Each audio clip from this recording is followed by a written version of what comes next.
আজকালকার জীবনে মনোযোগ ধরে রাখাটা একটা বিরাট চ্যালেঞ্জ, তাই না? একদম। একদিকে কাজের চাপ, অন্যদিকে সোশ্যাল মিডিয়ার নোটিফিকেশন। হ্যাঁ, সব মিলিয়ে মনে হয় আমাদের মনোযোগটা যেন হাজার দিকে ছড়িয়ে ছিটিয়ে আছে। ঠিক। আর ঠিক এই সমস্যাটা নিয়ে আজকে আমরা কথা বলবো ড্যারিয়াস ফরোয়ের লেখা ফোকাস অন হোয়াট ম্যাটার্স বইটির কিছু মূল ধারণা নিয়ে। বইটা কিন্তু বেশ ইন্টারেস্টিং। আমাদের হাতে বইটির একটি সারাংশ আছে, যা আসলে ৭০টি চিঠি আর প্রবন্ধের একটি সংকলন। এখানে লেখক সুখ, সম্পদ, স্বাস্থ্য, সম্পর্কের মতো জীবনের বড় বড় বিষয়গুলো নিয়ে কথা বলেছেন। হ্যাঁ, আর আমাদের আজকের উদ্দেশ্য হলো এই বইয়ের গভীর থেকে কিছু ব্যবহারিক জ্ঞান খুঁজে বের করা। যা আমাদের এই বিক্ষিপ্ত মনোযোগের যুগে একটু স্থির হতে সাহায্য করতে পারে। আর এই পুরো আলোচনার ভিত্তিটা কিন্তু বেশ পুরনো, প্রায় ২,০০০ বছরের পুরনো। স্টোইক দর্শন বা স্টোইক ফিলসফি। একদম। ব্যাপারটা বেশ মজার। কিভাবে প্রাচীনকালের জ্ঞান আজকের দিনের ডিজিটাল যুগের চ্যালেঞ্জ মোকাবেলা করতে আমাদের সাহায্য করতে পারে, সেটাই আমরা দেখব। আর এটা শুধু তত্ত্বকথা নয়, তাই না? বরং দৈনন্দিন জীবনে প্রয়োগ করার মতো কিছু কৌশল। ঠিক তাই। বইটার একেবারে শুরুতেই এমন একটা আইডিয়া আছে যেটা শুনতে খুব সহজ, কিন্তু মানাটা ততটাই কঠিন। কোনটা? ওই যে নিয়ন্ত্রণের বিষয়টা? হ্যাঁ, কোন জিনিসগুলো আমাদের নিয়ন্ত্রণে আছে আর কোনগুলো নেই, এই দুটোকে আলাদা করতে শেখা। লেখক বলছেন ব্যক্তিগত সুখের চাবিকাঠি নাকি এখানেই লুকিয়ে আছে। একদম ঠিক। স্টোইক দর্শনের এটাই তো মূল ভিত্তি, যাকে বলা হয় ডাইকটমি অফ কন্ট্রোল। নিয়ন্ত্রণের বিভাজন। হ্যাঁ, আমাদের বেশিরভাগও মানসিক অশান্তি, রাগ বা হতাশার কারণ হল আমরা এমন সব জিনিস নিয়ে মাথা ঘামাই যা আমাদের নিয়ন্ত্রণের পুরোপুরি বাইরে। যেমন ধরুন ট্রাফিক জ্যাম বা আবহাওয়া। অথবা অন্যেরা আমাদের নিয়ে কি ভাবছে। বইটিতে সময়কে আমাদের সবচেয়ে মূল্যবান সম্পদ বলা হয়েছে, আর আমরা এই সম্পদটা এমন সব চিন্তার পেছনে নষ্ট করি যা আদতে আমাদের কোনো কাজেই আসে না। তার মানে আমাদের বেশিরভাগ দুশ্চিন্তা আসে এমন জিনিস নিয়ে ভেবে যা আমাদের হাতেই নেই। বইটাতে কি কোনো উদাহরণ দিয়ে এটা বোঝানো হয়েছে? হ্যাঁ, একটা খুব সাধারণ কিন্তু খুব ভালো উদাহরণ দেওয়া হয়েছে। চাকরির ইন্টারভিউ। ও আচ্ছা। ভাবুন, ইন্টারভিউ কেমন হবে, প্রশ্ন কি করা হবে, বা নিয়োগকর্তা শেষ পর্যন্ত কাকে বেছে নেবেন, এর কোনোটিই তো আমাদের নিয়ন্ত্রণে নেই। না, একদমই নেই। কিন্তু ইন্টারভিউয়ের জন্য প্রস্তুতি নেওয়া, কোম্পানিটা নিয়ে ভালোভাবে রিসার্চ করা। আর নিজের কথাগুলো গুছিয়ে বলা, এই পুরো বিষয়টা কিন্তু আমাদের নিয়ন্ত্রণে। এক্স্যাক্টলি। স্টোইকরা বলবেন আপনার পুরো ফোকাসটা প্রস্তুতির উপর রাখুন, ফলাফলের উপর নয়। ফলাফল আপনার নিয়ন্ত্রণের বাইরে, কিন্তু আপনার চেষ্টাটা আপনার হাতে। এইটুকু মেনে নিতে পারলেই মানসিক চাপ অনেক কমে যায়। অনেক।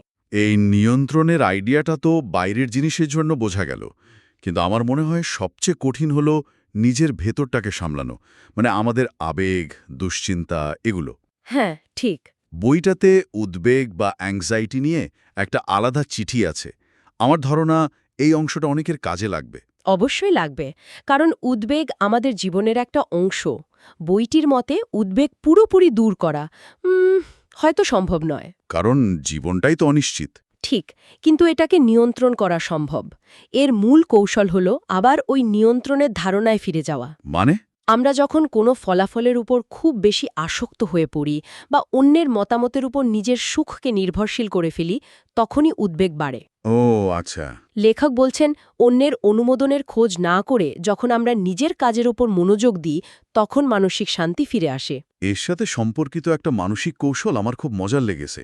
লেখক ভয় কাটানোর জন্য প্রাচীন দার্শনিক সেনেকার একটা পরামর্শে কথা বলেছেন। হ্যাঁ, আর তার সাথে যোগ করেছেন লেখিকা সুজান জেফার্সেস একটা কৌশল। সেটাই। আমি আশা করি বা আই হোপ বলার বদলে আমি ভাবছি বা আই ওয়ান্ডার বলা। এটা খুব সূক্ষ্ম কিন্তু শক্তিশালী একটা পরিবর্তন। কিভাবে? কারণ আশা শব্দটার সাথে একটা প্রত্যাশার ভার জড়িয়ে থাকে। আশা পূরণ না হলে হতাশা আসে, কিন্তু ভাবছি বা ওয়ান্ডার শব্দটা অনেক হালকা। এর মধ্যে একটা কৌতূহল আছে, কোনো চাপ নেই। একদম। এটা আমাদের মনকে ফলাফলের সাথে বেঁধে ফেলে না, বরং প্রক্রিয়াটার প্রতি আগ্রহী করে তোলে। কিন্তু এখানে একটা প্রশ্নও জাগে। স্টোইক দর্শন তো আবেগের থেকে একটা দূরত্ব বজায় রাখার কথা বলে। এই ধরনের কঠোর উদাসীনতা কি আমাদের স্বাভাবিক অনুভূতিগুলোকে চেপে দেয় না? এটা একটা দারুণ প্রশ্ন। মানে সবসময় আবেগ থেকে নিজেকে দূরে রাখাটা কি এক ধরনের রোবটের মতো জীবনযাপন করা নয়? বইটাতে কি এই বিষয়টা নিয়ে কথা বলা হয়েছে? হ্যাঁ, আর বইটিতেও এই পাল্টা প্রশ্নটা তোলা হয়েছে। বিষয়টা আবেগ চেপে রাখা বা অনুভূতিহীন হয়ে যাওয়া নয়। তাহলে কি? স্টয়িক দর্শন বলে আবেগ আসবেই, এটা স্বাভাবিক, কিন্তু আবেগটা যেন আপনাকে নিয়ন্ত্রণ না করে ফেলে। ধরুন কেউ আপনাকে অপমান করল, আপনার রাগ হওয়াটা স্বাভাবিক, অবশ্যই। কিন্তু সেই রাগের মাথায় আপনি কি করবেন? চিৎকার করবেন নাকি শান্তভাবে পরিস্থিতি সামাল দেবেন? সেই প্রতিক্রিয়াটা আপনার নিয়ন্ত্রণে। ও আচ্ছা, মূল কথা হলো আবেগের দাস না হয়ে আবেগের পর্যবেক্ষক হওয়া। ঠিক, হতাশা আসবে, কিন্তু সেই হতাশায় ডুবে না থেকে এটা বোঝা যে আমার প্রত্যাশাটা হয়তো এমন কিছুর ওপর ছিল যা আমার নিয়ন্ত্রণে ছিল না। তার মানে আবেগকে ম্যানেজ করার মূল চাবিকাঠিটা হলো আমাদের দৃষ্টিভঙ্গি বা মাইন্ডসেট। বইয়ের এই অংশটা আমার খুব ভালো লেগেছে। আপনার পারিপার্শ্বিকতা নয়, আপনার মানসিকতা পরিবর্তন করুন। Change your mindset, not your surroundings. এটা কিন্তু খুব প্রচলিত ধারণার উল্টো। আজকাল তো ব্যাড ভাইবস মনে হলেই চাকরি বা শহর বদলে ফেলার একটা প্রবণতা দেখা যায়। ঠিক তাই। আর বইটা বলছে সমস্যাটা হয়তো আমাদের সাথেই ভ্রমণ করছে, জায়গার সাথে নয়। আসতে পারে। কারণ সমস্যাটা বাইরে ছিল না, ছিল ভেতরে। একদম। সত্যিকারের শান্তি আসে ভেতরের মানসিকতার পরিবর্তন থেকে। যেমন বইয়ের একটা উদাহরণ হল অফিসের কোনো বিরক্তিকর কাজকে বোঝা হিসেবে না দেখে সেটাকে নিজের দক্ষতা বা ধৈর্য বাড়ানোর একটা সুযোগ হিসেবে দেখা। কাজটা একই থাকছে, কিন্তু দেখার ভঙ্গি বদলে যাচ্ছে। আর তাতেই আপনার অনুভূতিও বদলে যাচ্ছে। আর এই মাইন্ডসেট ধরে রাখতে গেলে তো মনোযোগ বা ফোকাস দরকার। এখানেই সেনেকার ওই বিখ্যাত উক্তিটা চলে আসে, সব জায়গায় থাকা মানে কোথাও না থাকা। To be everywhere is to be nowhere.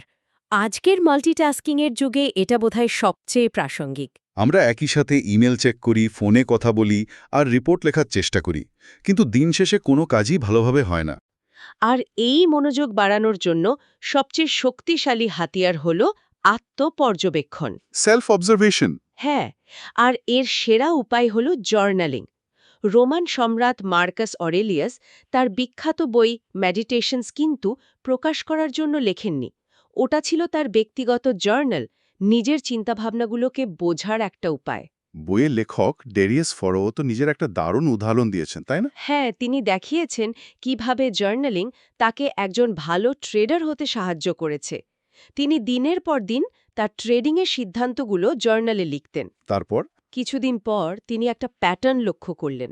যখনই তিনি কোনো ভুল সিদ্ধান্ত নিতেন, তার পেছনের যুক্তি থাকত না, থাকত লোভ বা ভয়। তার মানে তার অনেক সিদ্ধান্তই আবেগ দ্বারা চালিত হচ্ছিল। ঠিক তাই। এই প্যাটার্নটা চেনার পরেই তিনি নিজেকে শুধরাতে পেরেছিলেন। জার্নালিং তাকে নিজের অন্ধত্বটা চোখে আঙুল দিয়ে দেখিয়ে দিয়েছিল। এই যে আমরা ভেতরের জগৎ, মাইন্ডসেট, ফোকাস এগুলো নিয়ে কথা বললাম, এগুলো তো নিজেকে উন্নত করার জন্য। কিন্তু আমরা তো একা থাকি না। না। বাইরের জগৎ যেমন আমাদের ক্যারিয়ার, সাফল্য, সম্পর্ক, এগুলোর সাথে এই দর্শনটা কিভাবে খাপ খায়? প্রায় তো দেখি সাফল্যের পেছনে ছুটতে গিয়ে ভেতরের শান্তিটাই হারিয়ে যায়। বইটা এই দ্বন্দ্ব নিয়ে কি বলছে? বইটিতে সাফল্যের মূল্য নিয়ে একটা পুরো চিঠি আছে। সেখানে বলা হচ্ছে প্রতিটি আকাঙ্ক্ষার একটা মূল্য দিতে হয়। মানে? সমাজে সাফল্য বলতে প্রায়শই বোঝানো হয় অনেক টাকা উপার্জন করা বা উঁচু পদে চাকরি করা, কিন্তু এর পেছনে ছুটতে গিয়ে আমাদের যে মূল্যটা দিতে হয় তা হল বার্নআউট বা মানসিক অবসাদ। এটা তো সত্যি। সেনেকা প্রায় ২০০০ বছর আগেই সতর্ক করেছিলেন যে সাফল্য আরও বেশি লোভ তৈরি করে। একবার কিছু অর্জন করলে আমাদের আরও বেশি পাওয়ারের ইচ্ছা জাগে, আর এই চক্রে পড়ে আমরা জীবনের সাধারণ আনন্দগুলো থেকে দূরে সরে যাই। তার মানে কি বইটা সাফল্য বিরোধী? আমাদের কি উচ্চাকাঙ্ক্ষী হতে বারণ করছে? না, ঠিক তা নয়। বইটা বলছে সাফল্যের সংজ্ঞাটা সমাজের থেকে ধার না করে নিজের মতো করে তৈরি করতে। আর আর এর বিপরীতে একটা খুব স্বাস্থ্যকর দৃষ্টিভঙ্গির কথাও বলা হয়েছে, অন্যের সাফল্যে আনন্দিত হওয়া। এটা তো আজকের ইনস্টাগ্রামের যুগে প্রায় অসম্ভব একটা চিন্তা, যেখানে সবার জীবনকে আমাদের জীবনের চেয়ে ভালো মনে হয়। হ্যাঁ, তুলনা তো এখন একটা রোগের মতো হয়ে গেছে। ঠিক। এখানে সেনেকার একটা অসাধারণ উদাহরণ আছে। তিনি তার বন্ধু লুসিলিয়াসকে লেখা একটা চিঠিতে বন্ধুর সাহিত্যিক সাফল্যে একটুও ঈর্ষান্বিত না হয়ে বরং অনুপ্রাণিত হয়েছিলেন। বাহ। তিনি লিখেছিলেন, তোমার সাফল্য আমার নিজের বলেই মনে হচ্ছে। এই মানসিকতাটা আসে যখন আমরা জীবনকে একটা প্রতিযোগিতা হিসেবে না দেখে একটা যাত্রা হিসেবে দেখি। ঈর্ষা জন্মায় তুলনা থেকে, আর তুলনা আমাদের অসুখী করে তোলে। একদম। অন্যের সাফল্যে আনন্দ খুঁজে পাওয়াটা আসলে নিজের মনকে ঈর্ষার বিষ থেকে মুক্ত রাখা। সম্পর্ক, বিশেষ করে বন্ধুত্ব নিয়েও বইটাতে গভীর আলোচনা আছে। লেখক একটা খুব জরুরি প্রশ্ন তুলেছেন। আমরা কি সোশ্যাল মিডিয়ার হাজারো বন্ধুর অগভীর সংযোগকে বেশি গুরুত্ব দিচ্ছি? নাকি সেই অল্প কজন বন্ধুকে যারা কঠিন সময়ে সত্যি পাশে দাঁড়ায়? এটা আজকের দিনের জন্য খুব বড় একটা প্রশ্ন। অবশ্যই। সেনেকার মতে যে বন্ধুত্ব শুধু সুবিধা বা দেওয়া নেওয়ার উপর ভিত্তি করে টিকে থাকে তা আসলে অর্থহীন। যেমন কেউ আপনার বন্ধু কারণ আপনার মাধ্যমে তার কোনো কাজ হবে। এই ধরনের সম্পর্ক তো স্বার্থ ফুরিয়ে গেলেই শেষ হয়ে যায়। ঠিক। আসল বন্ধুত্ব অনেক গভীর। এটা পারস্পরিক শ্রদ্ধা, বিশ্বাস আর শেয়ার্ড ভ্যালুজের উপর গড়ে ওঠে। বইটা আমাদের মনে করিয়ে দেয় যে আমাদের সেই অল্প কজন সত্যিকারের বন্ধুর জন্য সময় এবং শক্তি বিনিয়োগ করা উচিত। তাহলে পুরো আলোচনাটা যদি এক জায়গায় আনি, আমরা শিখলাম যে আমাদের মূল ফোকাসটা হওয়া উচিত নিজের কাজ, নিজের চিন্তা আর নিজের মানসিকতার ওপর। অর্থাৎ যা যা আমাদের নিয়ন্ত্রণে আছে। হ্যাঁ, আমাদের আবেগের দাস না হয়ে তার পর্যবেক্ষক হতে পারি। সাফল্যের সংজ্ঞাটা নিজেদের মতো করে গড়তে পারি। আর অগভীর সম্পর্কের পেছনে না ছুটে গভীর বন্ধুত্বকে গুরুত্ব দিতে পারি। একদম। আর সবশেষে শ্রোতাদের জন্য একটা চিন্তার খোরাক রেখে যেতে চাই। বলুন। বইটিতে প্রাচীন দার্শনিক হেকাটোরোর একটা উক্তি আছে। তাকে একবার জিজ্ঞেস করা হয়েছিল যে তিনি দর্শনের মাধ্যমে জীবনে কতটা উন্নতি করেছেন। তিনি উত্তর দিয়েছিলেন, আমি নিজের বন্ধু হতে শুরু করেছি। I have begun to be a friend to myself. হ্যাঁ, আমরা প্রায় অন্যদের ভালো বন্ধু হওয়ার চেষ্টা করি। তাদের কথা মনোযোগ দিয়ে শুনি, বিপদে পাশে থাকি, তাদের ক্ষমা করি।